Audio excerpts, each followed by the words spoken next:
You've heard about logistic regression in theory, so how do you do it in practice? I'm going to talk you through the things to check and the basics of how to do it using our package of choice, R. Now, the first thing sounds obvious, but like many obvious things, it needs to be said. You first need to check whether your outcome is in fact binary. Just tabulate it, for instance, by using the table command. If it has more than 2 values, then you've a problem and a decision to make.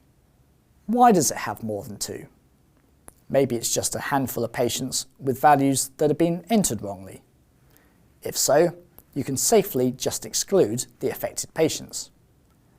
But if it's a lot of values, then you can consider combining 2 of the values, but only if it makes sense to do so. If it doesn't make sense to combine groups, or if you don't want to lose information, which always happens when you combine categories, then consider something like ordinal regression, which is beyond the scope of this course. In the example in this course, however, diabetes is a yes-no variable, based on a threshold HbA1c value. It will be binary unless HbA1c is missing.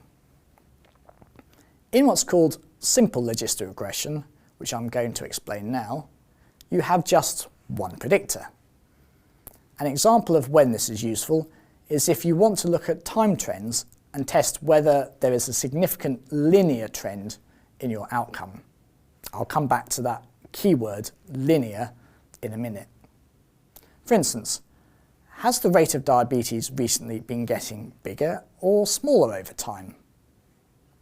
To run logistic regression in R, you need to use the glm command.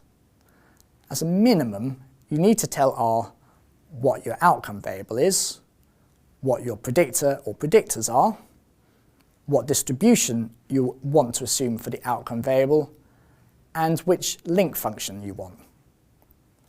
With glm, you can run other kinds of regression too. So this is why you have to tell it that the distribution is the binomial, achieved by the family equals binomial option.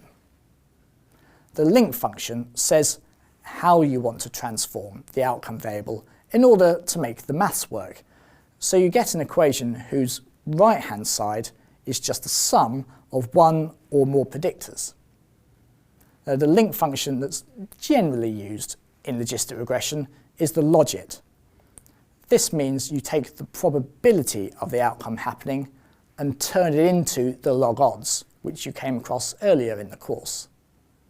There are other choices of link function that are more appropriate if your outcome variable really represents a continuous one or a count that you've just forced to be either 0 or 1, but I won't go into them in this course. So I'll now discuss the predictors. Your predictors can be categorical or continuous. If they're categorical, you do not need an equal number of observations in each category, but categories with very small numbers can cause problems, as we'll see later. If continuous, they do not need to be normally distributed. That's something a lot of students get wrong.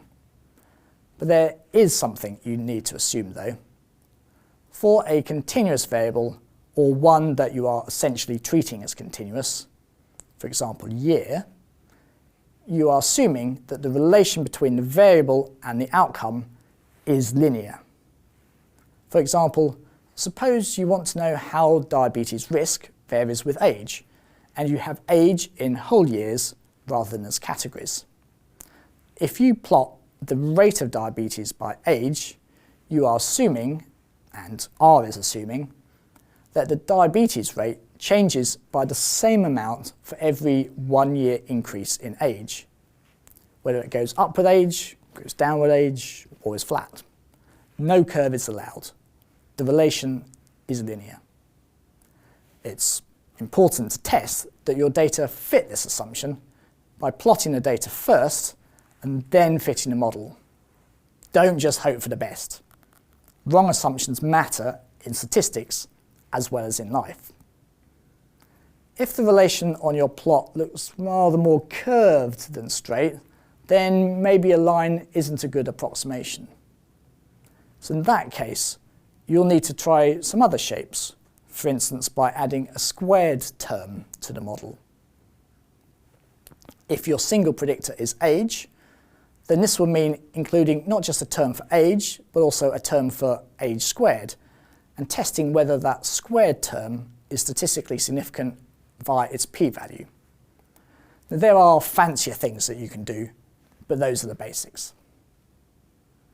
So those are the key elements to fitting a simple logistic regression model, for instance with a binary outcome variable such as diabetes and a single predictor such as age, in R using the glm command. Why don't you have a go?